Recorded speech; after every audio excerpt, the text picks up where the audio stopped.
Dans le Tarn, Stéphane Compan et Laurence Beaufait étaient aux côtés des anti-A69 ce samedi. Symbole de la lutte contre l'A69, le château de Scopon. Ce bâtiment classé est situé à moins de 200 mètres du chantier à l'arrêt de l'autoroute.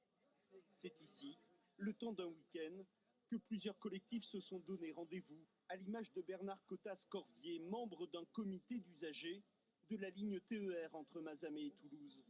Selon lui, la lutte contre l'A69 est inspirante. Déjà là, c'est une victoire parce qu'il y a un message qui est passé, et je pense qu'il est passé assez largement dans la population, sur on ne peut pas faire n'importe quoi aujourd'hui, si les temps ont changé, c'est plus pareil. Sous les chapiteaux, des tables rondes et des débats. Urbanistes, géographes, chercheurs, tous s'interrogent sur les alternatives au béton et aux grands travaux. La décision de justice ordonnant la suspension du chantier de l'autoroute crée une incertitude pour les promoteurs, selon ce militant.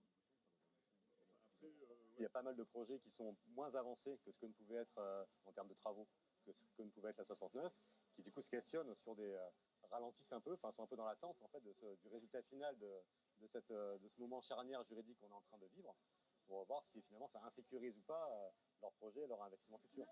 Pour ces militants, la 69 est devenue aujourd'hui un exemple de lutte face à de nombreux projets. On voit bien qu'on a un champ de lutte qui est intéressant et qui aussi fait peur à nos adversaires, parce que c'est les mêmes en fait. C'est les mêmes qui veulent casser le service public ferroviaire et c'est les mêmes qui veulent imposer ces projets inutiles qui dévastent des territoires et qui peuvent même des fois casser des vies personnelles.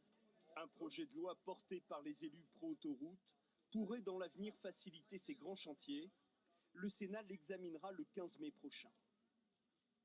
Dans ce dossier, l'État veut toujours reprendre le chantier. Il a fait appel et a demandé d'ici là un sursis à exécution.